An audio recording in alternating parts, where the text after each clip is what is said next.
Hi, welcome to Leaders of Africa Hangouts. My name is Eva. It is great to be with you, and I'll be your host for today's Hangout. Leaders of Africa Hangouts is a live bi-weekly show on Tuesdays at 2 p.m. UTC. Hangouts are informative, interactive, and informal. We invite you to discuss and interact with us. Also, hit the subscribe button on YouTube and the bell to receive notification for all Leaders of Africa new content. For those of you who are new to Leaders of Africa mobilize the power of research and creative expression to advance equity, justice, and selfless leadership with a distinctly Pan-African, community-oriented, and interactive approach. Today, we are joined by Mr. Sarpong Hammond Antwi to speak to us on the topic, the impact of COVID-19 on water and energy access, the reality on equity and justice in Africa. Hammond is a graduate student at Dundalk Institute of Technology in Ireland. Sarpong is passionate about youth engagement and partnership for community development. His research interests include energy, water, and climate change nexus, environmental sustainability, and gender mainstreaming. He is currently the representative of the African Union Youth Chapter for Ghana and also serves as the commitment mentor for the Clinton Initiative University. Please join me to welcome Hammond to hang out with us today. Hammond, Akwaba. Thank you for having me, Eva. And it's a privilege for me to share my thoughts with many people across Africa and the world at large. Not because I'm an expert, but because I have something little to share and to learn from everybody. And then, just as you rightly said, it's an interactive session. So I look forward to not only speaking, but to hear from other participants as well. Thank you. So I just want to also acknowledge, I just saw my auntie Amma joining. She has been a pillar in my educational life, and I just saw her popping up in the chat. So auntie, wherever you are, thanks for everything, and as well to my supervisors and all colleagues who have joined. So I'll be speaking on the impact of COVID-19 on water and energy access, and then we are looking at the African perspective in terms of equality. So today, as of 11 a.m. today, we had 97.2 million global cases of COVID-19 around the world, and Africa's share is 3.4 million, which ranks as much as 3.45% of global cases of COVID-19. In the African perspective, South Africa leads with 1.46 million, whilst the least country with recorded COVID cases is the Western Sahara. Tanzania, as of now, has declared that they don't have any issue with COVID. So comparatively, if you look at how countries all over the world are racing to find solutions to COVID-19, we find out that Africa is not doing bad at all compared to other sectors of world economy and our role in various developmental initiatives in Africa. Usually, we are last or second to last. We are always racing with that of our Asian brothers. But if you look at that of COVID, it's a different story altogether.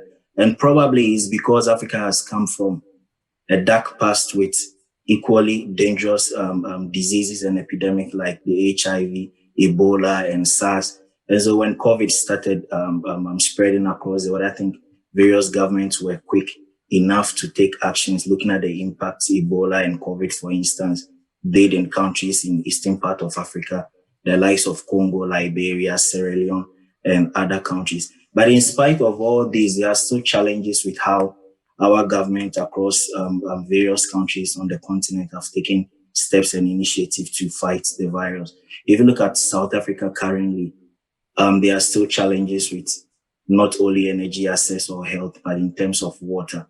And then if you narrow it down to other countries, you find out that both energy and water has become a challenge. But just as I said, comparatively on the global scale, Africa is not doing that bad at all. The World Bank report has seen various countries and government interventions that has been rolled out.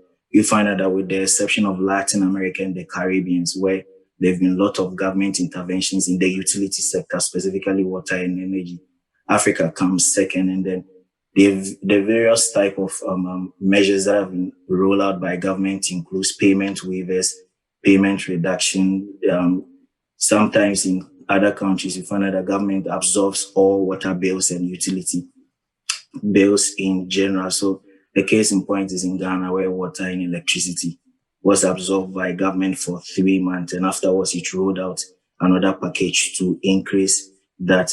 But in spite of this progress, if you go deep down and take each country individually, you find out that although there has been progress, there is still more room for improvement. So to start with, I look at energy and COVID-19 specifically. The pandemic has put a whole lot of challenges in terms of economic growth, development, and the achievement of the SDGs, renewable energy, and the likes. So currently, if you look at Africa, there are 590 million people who were without electricity, and this has since increased in the last year with an additional 13 million people now not having access to energy simply because COVID came in, and then the government could not keep up with the various interventions and other policies it was putting in place. So the graph at the right-hand side tells the kind of interventions that various governments across different parts of the continent were rolling out. It's good to note that 43% of all interventions in the energy sector involve full absorption of utility bills, that is energy here to say. And then if you look at countries like Nigeria and Burkina Faso, they didn't just look at the overall energy sector, they used that opportunity to also push renewable energies. And then in a study that I carried out with my colleague from the UNU University in Japan, we found out that the energy sector is not doing too bad per what various governments rolled out or per the policies that they put in place in that sector. So if you look at that of water, the story is not that different. And you look at Uganda, where electricity access, as I said, although there's been progress but challenges because of their election that ended recently, all government programs that were announced were basically put on hold. In South Africa, the impact of the COVID brought government to its knees, and at a point in time, all fundings that were supposed to go into utilities were diverted into health. In countries like Equatorial Guinea, Chad, Democratic Republic of Congo, and Gabon, government had to turn back on all the promises it made. And then in Mauritius, even with COVID, electricity prices increased. Countries like Botswana also had the same kind of challenges. And in South Africa, although electricity on the general basis did decrease, because companies were not working during the peak of the pandemic, you realize that it's pushed both government and private sector energy producers to take drastic decisions, which impact is to be felt after the COVID is over, because government introduced a force majeure where companies producing more than was needed were forced to cut down on supply. So possibly this year and the years ahead, you could feel the impact of cutting down electricity supply and then companies having to go defunct or to stop working at all. And as I said, in Botswana, electricity tariffs during the peak of the pandemic, instead of reducing, rather increased by 22%. And the government's response was that it needed more money to be able to take care of production. In Zimbabwe, it wasn't different. Electricity tariff prices increased from 38.61 cents to 126 cents, which is almost a 70% increase. Yeah, wait, there are some lines on your presentation. Is there a way to just clear it? I don't know if you can. Right? Yeah, there's some lines. Okay. On the PowerPoint. From here, yeah, I don't know why that should appear. It should be the format of. Yeah, it's off now. Yeah, it's gone. Yeah. All right. So I was trying to make a point on COVID and water. We just dealt with that of electricity. So this graph presents the various interventions rolled out by various governments. Now you find out that on the continent of Africa, many countries do not have access to water. The challenge now is it's difficult to have a percentage of people with or without water. Usually we do guessing, and then the UN always gives kind of report. But now there are over 200 million people without adequate supply of quality water and sanitation. But during the pandemic, government was able to do it best. And then with the exception of Western Sahara, where there was no intervention of any sort, in countries in the north and in the Sahel regions, government was forced to use water tanks as emergency to supply water to people. And they were doing all these things, I believe, because it's part of the UN prescription of how to cut down emission and transmission of COVID, and doing that with hand washing and the use of soap under running water to clean their hands. So I think this forced various governments to now push beyond their limits, or to do more than they were expected to do on a normal day, to make sure that people had access to water. So in other countries where just a small percentage of the population already had flowing water in their homes, cost of the water was just put on hold by government during the peak of the pandemic, and in other places they were just cancelled at all. So you look at Egypt. Egypt was one of the first countries where COVID was recorded in the northern part of Africa, and so there was a temporary removal of water bills and utilities. And then if you look at Senegal, 670,000 vulnerable households were just taking off paying utility bills here in water. And then in other places like Burkina, in Ghana, there were subsidies on water bills, and governments in South Sudan at a point in time had to put up emergency water standpoint where people could go fetch water. And I mentioned earlier that the government of Ghana had a 3-month free water and electricity supply to its citizens. In South Africa, although various regions or provinces had their own initiative, overall there were about 27 communities where access to water was a challenge at the peak of the pandemic. Now, if you look at before you go on, there's a question in the chat box from Juliana. She's asking where you got your statistics from and how accurate are they? All right, so these are the first graph has to do with the recent IMF report. So if you share the slides, you'll see a link that tells you the exact reference. And the other graph on energy is a research paper we published. So possibly during the question and answers, I can make the link available and she could read much further. And then there is always updates on the COVID situation. So all these data are between January, February, March, April to May, during the peak of the pandemic. And I believe she could do an extensive work to find out more on that. Okay. And just in case you want more information, you could just let me know. Do you have any idea how they managed to collect the data? Yes, so if we look at data collection overall in Africa, there is always not too easy to pinpoint and be factual about the correctness of the data. As I said, data on the continent on its own is a challenge, but these are coming from the IMF, as I stated earlier, and then we have the IEA report. So they constantly work on this, and they do that with their local partners. So it doesn't just come out of the blue. Usually they work with their country directors and country offices, and they try to generate this data and information about countries and what they are doing. And you can find more also from government communiques. I think one of the surest ways to find more information is to look at government portals. Not all countries do update it frequently, but you are sure to find not too old data based on progress made by governments in some instances. Oh, okay. Thank you. Also, we have a question from Pascal. He wants to know, how has the onset of COVID-19 created a deficit in electricity to 30 million people? Yes, so prior to COVID, there are a lot of initiatives by the African Union to drive energy access. So we can talk of the sustainable energy drive. There are even private individuals like the likes of ACON through the Light Africa initiative, where they are providing electricity to households across Africa. So during the peak of the pandemic, where all efforts were now channeled into basically financial aid and revamp of health centers and offices, government was just cash-strapped, if I should put it, in ensuring that projects and programs on energy do go on. And overall, even for government initiative on extending electricity, due to curfews and lockdown measures that were put in place, all this came to a standstill.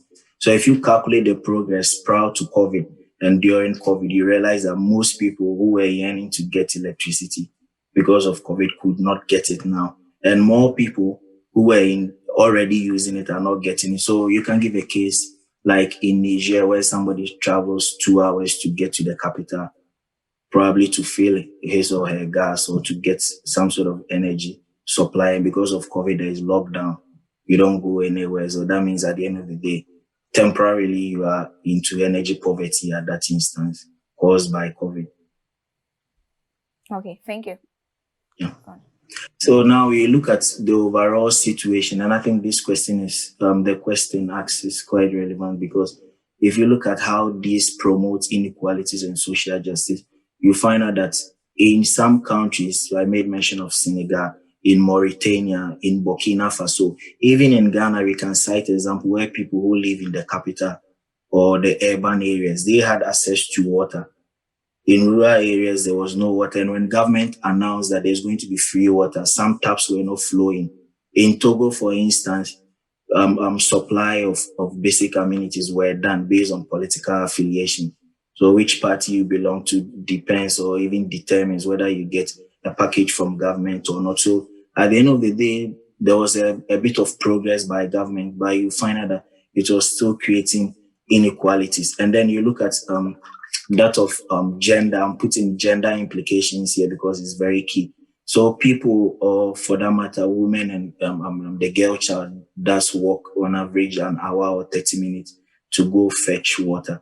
And with COVID and the stress on water, if there is no supply coming in, that means that you find more women now traveling to still get water, just as it was previously, and even worse than that, because people were now chasing water just to wash hands and keep the sanitation and hygiene processes running. So it creates some bit of challenges for utilities, and even most of them were under pressure. They couldn't deliver per demand. So that becomes a challenge over there. So you also look at interventions not reaching the right people. In some countries, there were financial packages. So you can talk of Gambia, where government was giving handouts in the form of financial aid. And usually it's fraught with political interferences, it's fraught with technical and ethical bias. And we find out that if you don't live in the capital, you are cut off from most of these things. And if you don't align with the government in power, that means you might not get what is due you. And I believe our audience can attest to most of these things. So in spite of the progress being made, COVID also widened the gap between the haves and have-nots. And overall, it also exposed the challenges already in various sectors like healthcare and financial services. You go to other countries, and this is not only to Africa, but I think it's now a global issue where hospital beds are full. People cannot get access to medical care. You cannot even reach your doctor. And if you reach your doctor, you have to wait. Even in the advanced countries, people die before they get the chance to go into the ICU. So COVID exposed the realities on the ground with respect to how we've invested in our healthcare system over the years, in our financial system. In countries like South Africa, where mobile payments is easy to go by, in other countries like Mauritania and the world, you cannot do that. So people just have to queue to pick up product and services from the government. In Niger here, again, I can give the example in Sierra Leone, in Liberia, in South Sudan and in Sudan, where people queue to pick up rice and oil from government. So you are trying to prevent people from coming together to cause a spread of the virus. But in the bid to do that, more people come and they get crowded at one particular place because there are not structures in place on delivery and how to ensure that goods and services get to people without them crowding. So at the end of the day, in that bid, we end up picking the virus at various points in time, and this becomes a social issue, and then it also deepens inequality levels across board. But a bit of good news is we didn't do too bad, or we've not done too bad with regards to COVID. And I mentioned before, lessons from Ebola, from HIV, from malaria, even from political instabilities have all been a lesson that various governments on the continent have taken up. So if you compare the rate at which various interventions have been rolled out and what has been done in even some advanced countries, you find that we've not done too bad But the lesson here is it tells us the fact that you cannot act alone and you don't wait for disaster to strike before you act. In some countries, government never supplied water or electricity, but with COVID, they made emergency water tankers available. In some taps, water was not flowing for months and ages, but because of COVID, and they need to ensure that there is this utility available to citizens, water started flowing. Electricity went uninterrupted in certain places. And then moreover, I want to link this to the fight against climate change. You know, when COVID started, all the media houses around the world, their focus was on Africa. How many people are going to die? How the continent is going to deal with the situation? But whether by fate or by luck, it's not too gory as it was predicted or it was assumed to be. And what it means to other countries, especially the US and Europe, is that you don't play because you think you are resilient.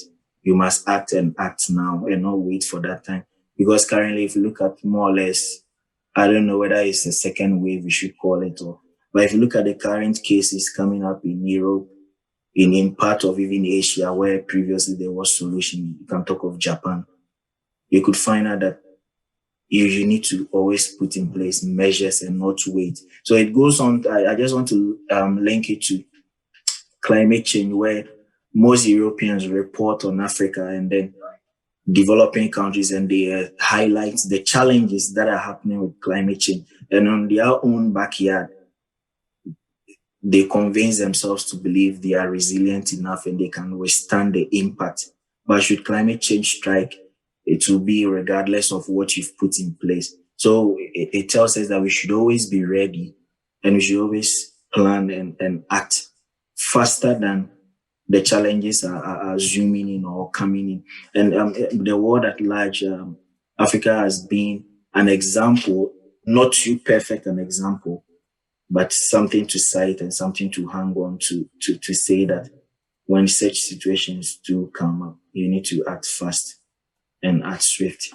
And then in moving forward, I think I should believe there are a lot of questions, but to wrap up, we've done our bit. It's not the best, but it's still better. And there is more room for improvement. That is what we should be focusing on. And my take home point is that we shouldn't be convinced we've done so much well. There is still more room for improvement. So basically in the utility sector, here my first point on ensuring source water protection as very key. I put this point there because you find out that there are a lot of activities that impact our water supply sources. And then it's time for various governments across the continent to act. So that I'm not sure COVID will be the last pandemic to rock our continent and the world at large. But in moving forward, in terms of water, we should make sure that we protect our sources so that there can be continuous supply of quality water in cases or in instances like this. Also, investment is very key. There is a need to invest more in the water and energy sector towards achieving the SDG 6 and 7, and even beyond that to make life comfortable for citizens. And one interesting thing about COVID was that there was a lot of education. You found world leaders doing videos to show how to wash hands. We saw celebrities, we saw different people coming up with short videos and messages to talk about the need to keep hygiene and sanitation at its best. So this shouldn't end with COVID, but there should be continuous education. I think the likes of cholera and others have been killing a lot of Africans. And if this energy and campaign that we rolled out during the peak of the pandemic is to continue, some of these ailments and diseases could be a thing of the past. And lastly, we can also look at digital solutions. And I put digital solutions to mean how financial transactions are being done on the continent. In this period of COVID, you don't need 100 people to queue to pick a carton of milk or a tin of milk. And you don't need people to come to the bank and queue just to get their welfare. There should be a way, with the high mobile penetration in Africa, there should be a way where technology can be leveraged on to make sure that whatever government has for its people can be sent directly to the people without any interferences. We can also look at the water and energy sector. There is a need to digitize. So you don't have to find people walking and knocking at your door to present your utility bills to you.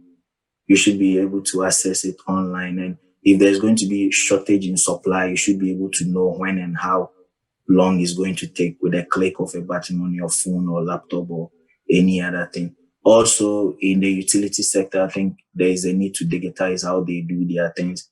The question on data, usually you find it too difficult to find the exact number of people receiving this or that because there is no data. But once we have digitized solution across various sectors, we can always be able to leverage on that and make planning and prepositions in place. So at this point, I think I've spoken that long. And I'll end here and thank everybody for the audience. And the beautiful part for me now is to listen to various feedback and questions for that matter on this presentation. And then we continue. And just in case, with the support of my supervisors, I'm currently doing another work on communicating climate change and then looking at governance of water and its management. So usually my output would be shared first on Twitter, so you can follow me, and then should there be any output from my work, you can have a fair catch of it. Thank you. Thank you so much, Hammond, for drawing our attention to these issues that is going on the continent. But I have a question. Prior to COVID-19, most African countries were having like power outages. Then I realized that I was just studying the trend, and I realized that during COVID lockdown, there was no power outages. And actually, Pascal mentioned this in the comment, saying that in Zimbabwe, there was no power outages during COVID-19. Do you know the reason behind it? Yes, we can have a scale of the good and bad of COVID. And I think in spite of the death and the pain it brought to families, countries, and individuals, at a point in time, it also brought some positive. So the whole world was fighting. Sorry to say this, but in Africa, most of our governments have been conditioned to always go begging. But during COVID, everybody was busy solving his or her own problem. So now you have to think beyond your comfort zone. And I think that's why these utilities were able to keep supplies on. But one critical thing we shouldn't miss is that for utility supply, be it energy or electricity, during the peak of the COVID, most high consuming companies, talk about manufacturing, were out of business. So there was enough energy or water to supply to. So that might explain. But overall, everybody started working.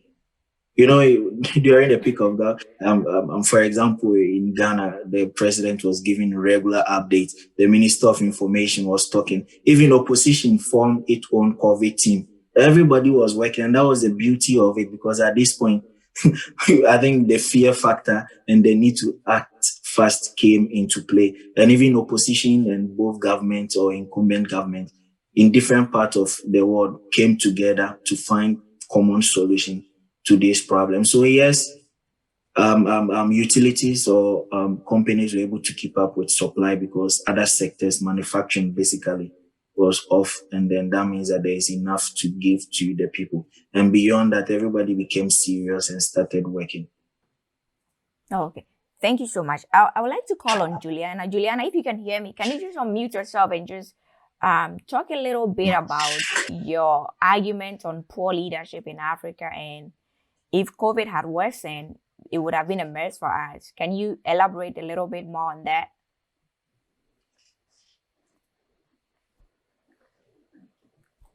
Juliana, can you please unmute yourself?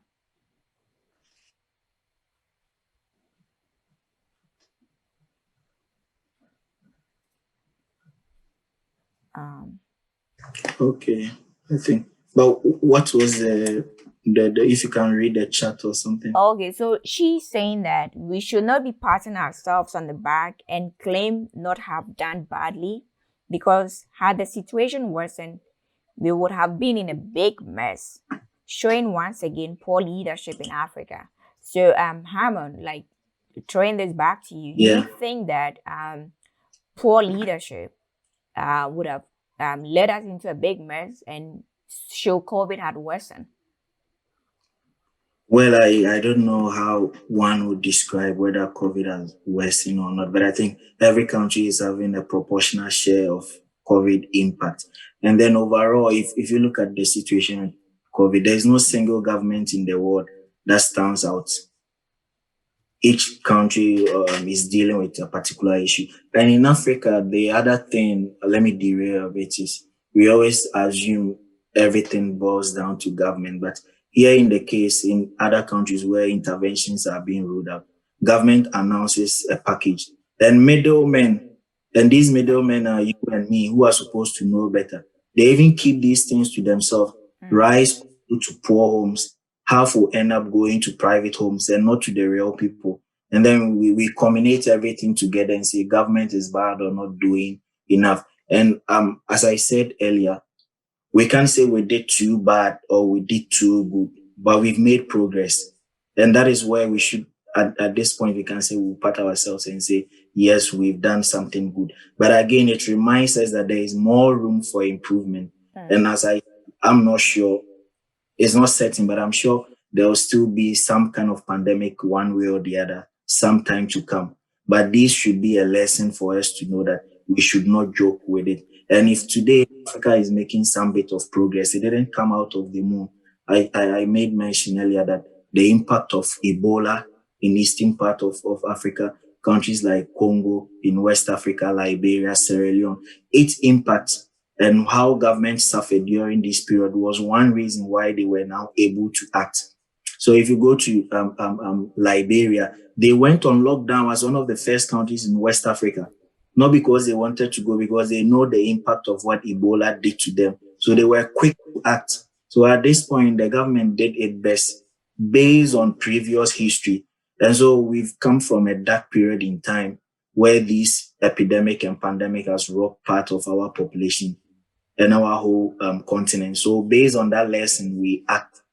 And then, as I said, there's still more room. There's not 100% guarantee we've done so well. So maybe in terms of grading, we couldn't say A or A plus. Maybe a B negative wouldn't be bad for us. And that's it. Thank you. Okay, so if you want to ask a question, you can raise your hand. You can use the raise hand button to ask a question or make some suggestions. And Huda, I think Huda also has some comment on leadership. And if Huda, you don't mind, can you unmute yourself and speak? Yeah, sure. Hello. Yeah, we can hear you. Okay, so for me, yes, well done, Hammond, for this wonderful presentation. I loved everything about it, and especially with the statistics. For my country, Ghana, I know there were lots of things, good things that happened during, I think, in the peak of the pandemic, and I think there's a plus for the government. But my scare or fear is in the post-COVID. The fact that government was able to come up so quick with so many great initiatives to help the citizens to be able to really reduce the impact of COVID-19, the negative impact of COVID-19 on the people of the country. I think my issue is why didn't those incentives come before COVID, and why are they coming during COVID? I feel if the country was able, or if the government was able to do all those things within this short period or within this period of time, I think it could have done better even before the pandemic came. And I feel it falls on government or on leadership because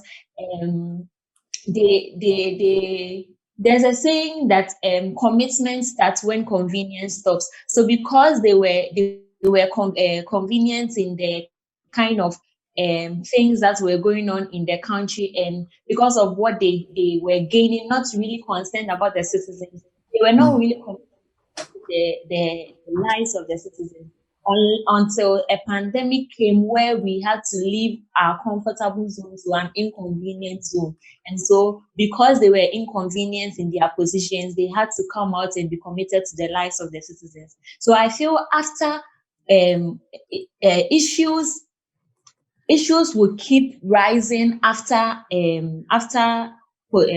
COVID-19, where governments or leadership might feel like because we have invested a lot in the country within this period, this is the time for us to regain whatever we have lost. And I think that is when we are going to have power outages. We are going to have loss of like water inflows. A lot of things are going to happen. The country is going to move into a more critical zone than it is now.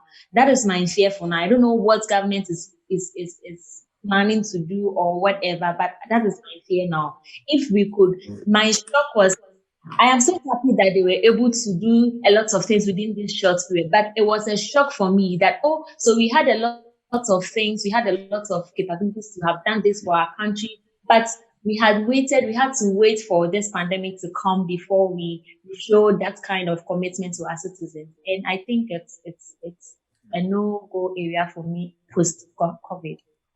Yeah. Yeah, I think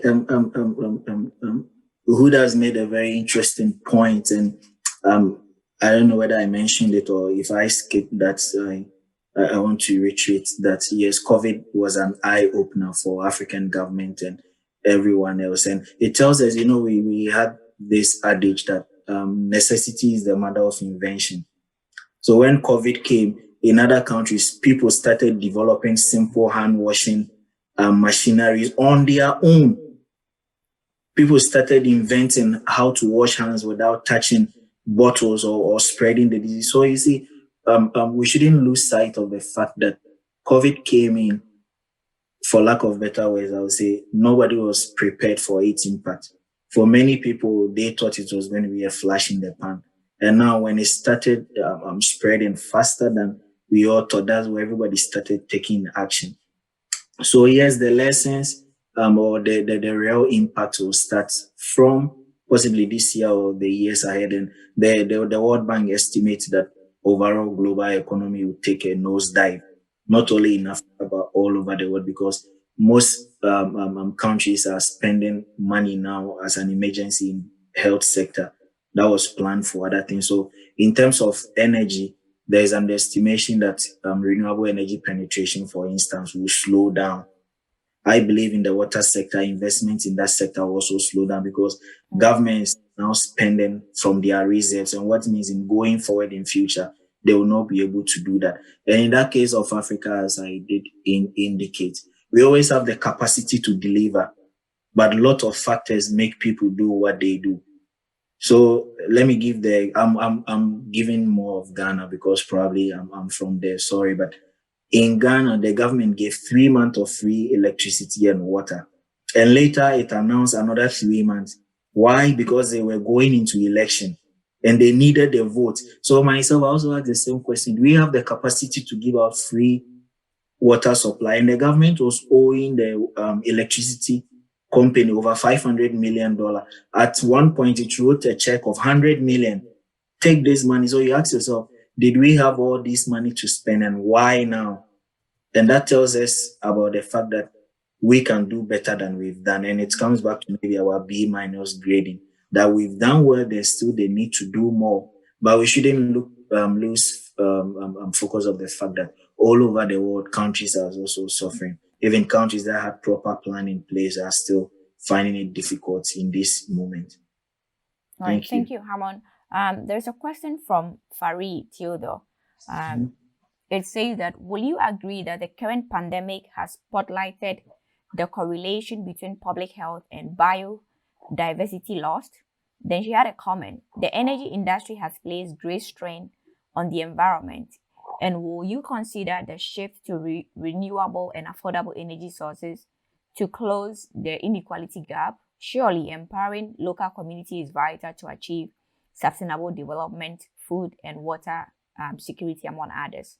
So the main question is, will you agree that the current pandemic has spotlighted the correlation between public health and biodiversity loss?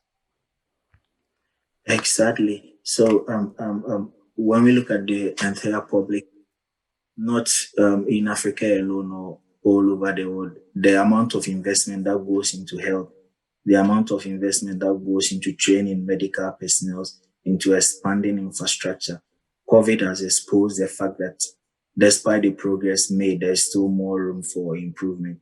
We see in the news in countries like Italy and other places where hospitals are full. People are lying basically without beds. So the lessons from COVID is that you are doing well, but do more than you are doing now, or think much faster and better than you are doing. And when you link it to biodiversity, yes, interesting enough, in Italy, in the city of Venice, so the whole water around was clean during the period of the pandemic because people were staying away. So there was less pollution of water bodies around that area. In China, carbon emission reduced drastically.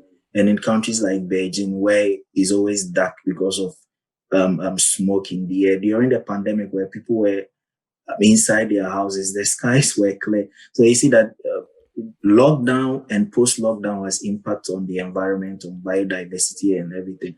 And people even were consuming less than they do.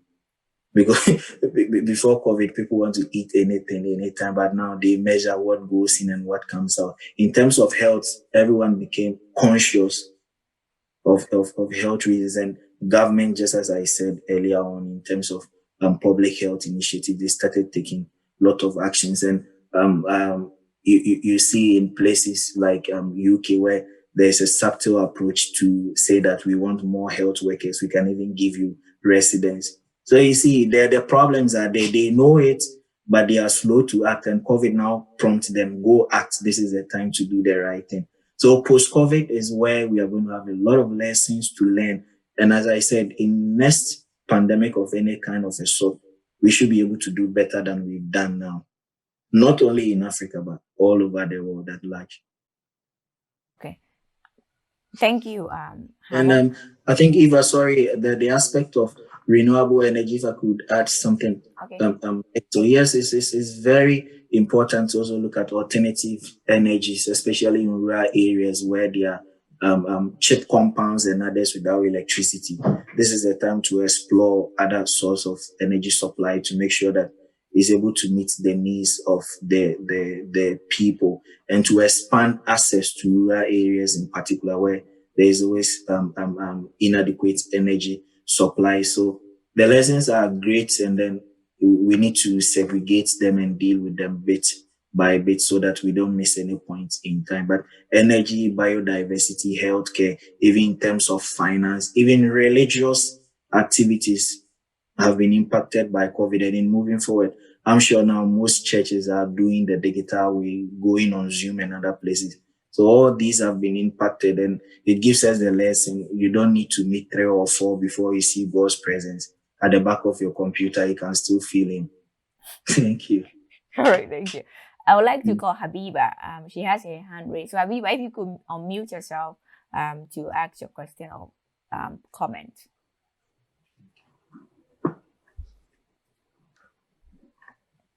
And the video, if you can. Yeah.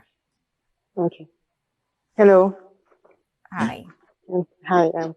So well done to the organizers, and great presentation, Hammond. It's a very interesting topic. I particularly like the fact that it's focused on Africa and our unique issues and problems and what have you.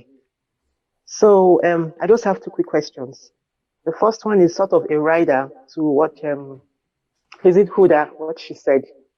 Okay, how do we make our leaders more responsible? How do we get them to be more committed to doing the right thing? Because it's obvious they have the resources most of the time to do all these things.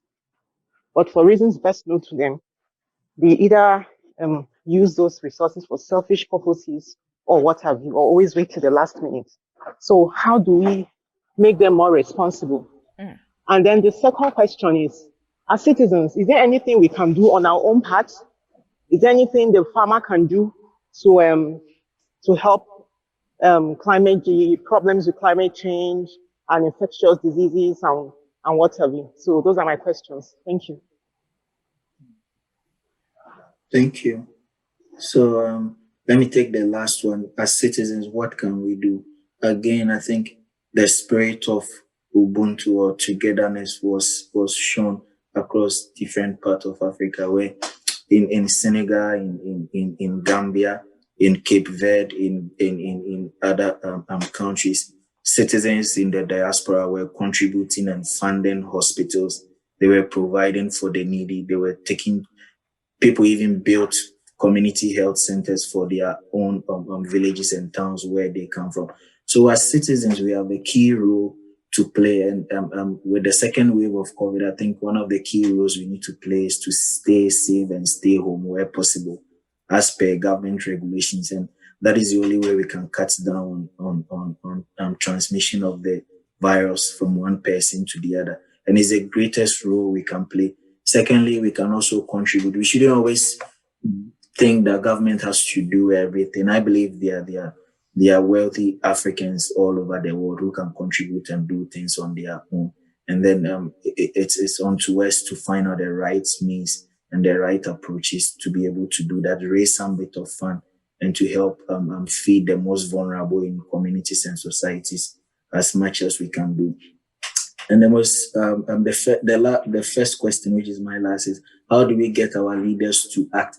I think that's more interesting, and we saw that in Uganda recently, where despite the challenges with M7 Museveni, he still won the election. And then you ask yourself, how did that become possible? And you go back to how many young people voted, how many young people saw the need to contest. We in Africa, we are very comfortable in spelling out the challenges with government, but most of us are also scared to go in and contest. So if you don't vote, you find people who are going to vote for you and they take the wrong decisions for you. So COVID is an opener for us that those in the medical field, we shouldn't leave teachers to be heading Ministry of Health. I'm not saying they are not good.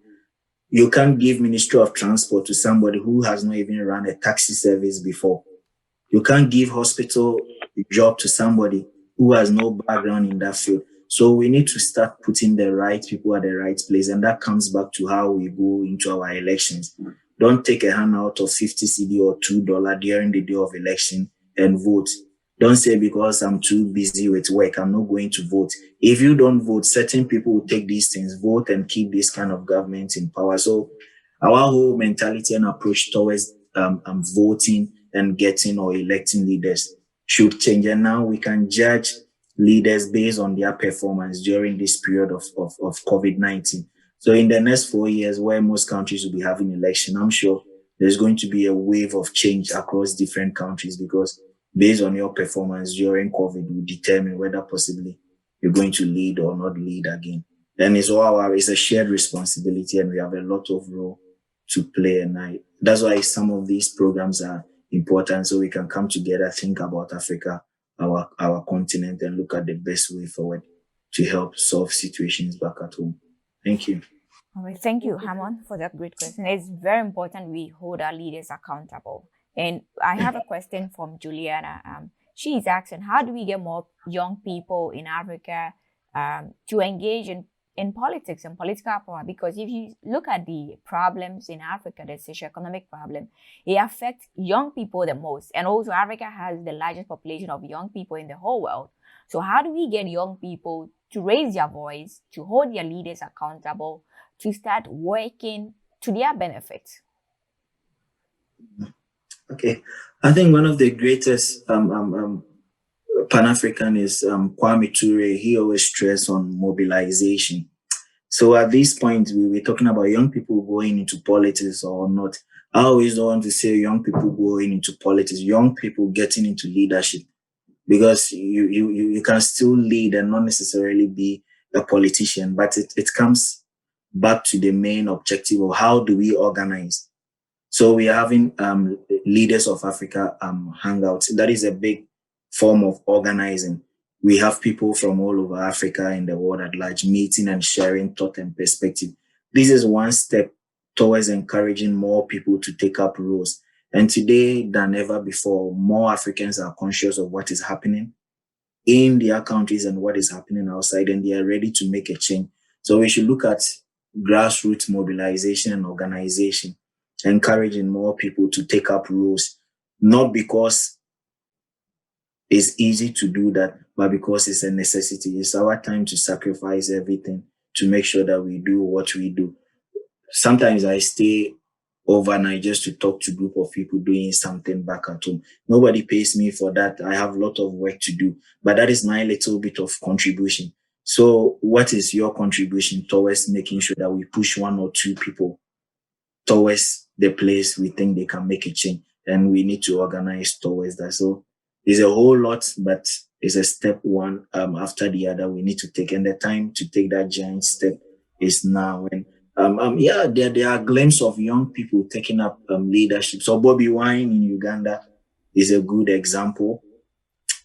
George Weah is not too bad. He's so young. He's taking up that. And other places where we have 80 plus people in power, I think it's time for the youth to take charge. And not just the youth, but responsible and ready youth, because there are instances where young people have been given power and they messed up more than the ones we have now. So we should prepare people and mobilize well and make sure that we get the right people to go for the right position. All right, thank you, Hammond. There is another question from Juliana. She would like to know a little bit about the implication of sorry. So here's the question. She said, "Can you say a bit more on gender implications of the inequality resulting from COVID-19?"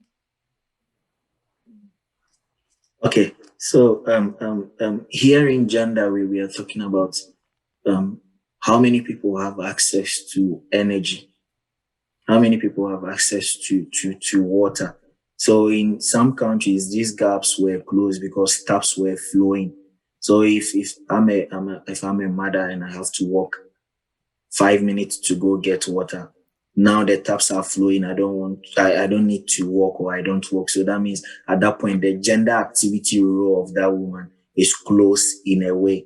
In other countries, it was widened because of the impact of drought. In South Africa, Cape Town, for instance, they were battling with drought, and then COVID came in. So at the end of the day, there is no water at all, and there is COVID. So I think inequality increases. And when you delve deep into inequality between a man and a woman, you find out that women are the receiving end most of the times in Africa because of our activity rule. The mother wakes up at 5 a.m.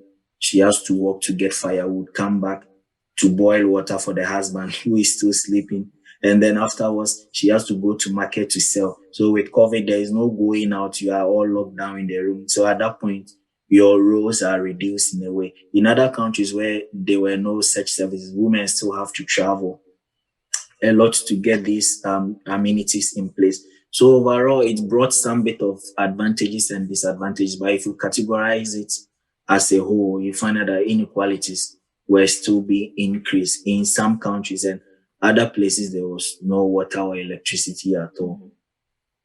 And that means that the gap exists. And it's even going to worsen, if I should say, because now government has spent a lot of money in health sector, in financial sector. So if the government in the years to come goes into austerity, that means that possibly there is going to be large gap between the haves and have-nots. And that is going not only in possibly Africa, but all over the world, where, as predicted by the World Bank, there's going to be a lot of economic pressure and implications on countries. So countries where access is already limited, that means the same situation might continue for some time, or even worsen in the worst scenario. Thank you. All right. Thank you, Hammond. So we have, if you have a question to ask, we have a few minutes to wrap up. So you can raise your hand using the raise hand button, and I'll call you to just speak a little bit. So Hammond, I have a question. Moving forward, how do we encourage our government and our leaders to invest more into renewable energy? Because right now we've seen that with the issue of COVID-19 and all the things that are going on, we've seen that COVID has had an impact on the environment. As you said, that in Venice, you will see that for the first time, the river was very clear. Some people are saying that in Nigeria, plastic pollution was down. So how do we encourage our leaders to start thinking about renewable energy and also recycling, which also has been a problem in many African countries? Yes, and recycling, wastewater reuse. There are a lot of lessons to learn. And so how do we get these governments is to constantly remind them of their roles and responsibility, and to demand for what needs to be done. So at this point in time, I don't think young people should be demanding for things that do not impact on their environment and their health. They should put the government on its toes. And like I said, it goes back to who we are voting for during an election and whether we are going to pick handouts and still keep some people in power, or we are going to take them off irrespective of whether they are our tribesmen or they paid for our school fees at a point in time, or because he's my dad, he's my mom, he's from my hometown, I need to vote for. We need to change that, and our voting pattern will determine how far we can go post-COVID. Not only that, our readiness and our willingness to make change. As I said earlier, during the peak of the pandemic, each country was on its own. And that's why our leaders started thinking, and they knew that they needed to act. And then, like I indicated, necessity was the mother of their invention. So they started inventing and making sure that there was uninterrupted water and electricity supply. That same energy should keep going on. And then more so, we can look at integrated resource plan, where we don't only plan for the energy sector and leave the water, or vice versa. We should have a blueprint across various countries where we integrate water and energy planning into everything we are doing, because these are the two major utilities or amenities that people need in terms of such crisis. And then I talk about reuse of water harvesting, energy efficiency. We need to discard the importation of old fridges and other equipment which consumes a lot of energy. We need to plan well and make sure that we increase energy access. We need to double up renewable energy integration in our energy mix so that we don't depend on fossil fuel alone or coal at some point in time, but we make sure that we utilize what the nature has given us in the form of sun, wind, or ocean current. And then resilience and preparedness is also something key. We should equip our utility industries. We should train more people. This is the time to have more engineers and not administrators, sorry to say, but we need technical people who can think beyond the ordinary and bring out solutions. And then this time around, we are not going to have experts. Like, previously, if COVID was an African thing, just as we had in Ebola and SARS, you find Israeli doctors coming to help. You find EU bringing missions to Africa. You find the US. But this time, everybody was busy trying to solve their own situation, and we have to solve our own. So we shouldn't have that mentality of waiting for something to strike and calling on the world. We should now build our homegrown capacity, equip our own industries, our own utility companies, and give them the necessary funding, the research grants, and all innovations and everything they need to be able to work, not during pandemic, before and after. And like I said, this is not going to be the first or the last. Many more will surely come. And the time is now for us to make sure that we plan for the future to mitigate such impact moving forward. And the likes of protecting water sources, energy sources are all quite interesting thing we should do. And the education should also continue, if I may put it. Community engagement and public is also something we should look at. And then development of sustainable policies and practices that can help countries to mitigate the impact of possible epidemic and pandemics in future. And good leadership to end it all. Good leadership is also very key. And the quality of the leadership is the quality of the citizens. We shouldn't mix that. We always complain about the president and the MPs, but they are a reflection of we, the voters. So if we want good president, we want good MPs, good representatives, we should be good ourselves. And with that, I believe there can be progress. Thank you. Yeah, thank you so much, Hammond, for this great presentation. We really enjoyed it. It was very insightful in drawing our attention to the inequality that has existed over time, that our leaders have not paid attention to it. But COVID-19 bringing it to light, we've seen a little bit of change. But moving forward, we hope that it will not end here, as many of the audience have said, that we shouldn't give so much credit to our leaders, but we should rather engage them to do more for the continent. Because as you said, African solutions has to come from Africa, because if the problem is from Africa, we have to find ways to come up with our own solutions to create a better Africa for ourselves. So once again, thank you so much for this insightful presentation. And to our audience, I also want to thank you for joining us on Hangouts. We hope you come again in 2 weeks for us to continue with the discussion that we've had. I think in 2 weeks, we are still going to have conversation on leadership and youth engagement on the continent of Africa, how we want to encourage many youth and many young people to engage in politics and also improve their skills in helping solve the issues on the continent. In the meantime, hit the subscribe button to subscribe to the Leaders of Africa channel and receive notification on our programs. And also join our Discord community to continue the conversation and for future program alerts. And also follow us on Leaders of Africa. Also follow Leaders of Africa on Facebook, Twitter, LinkedIn, and Instagram. Once again, thank you so much. Until next time.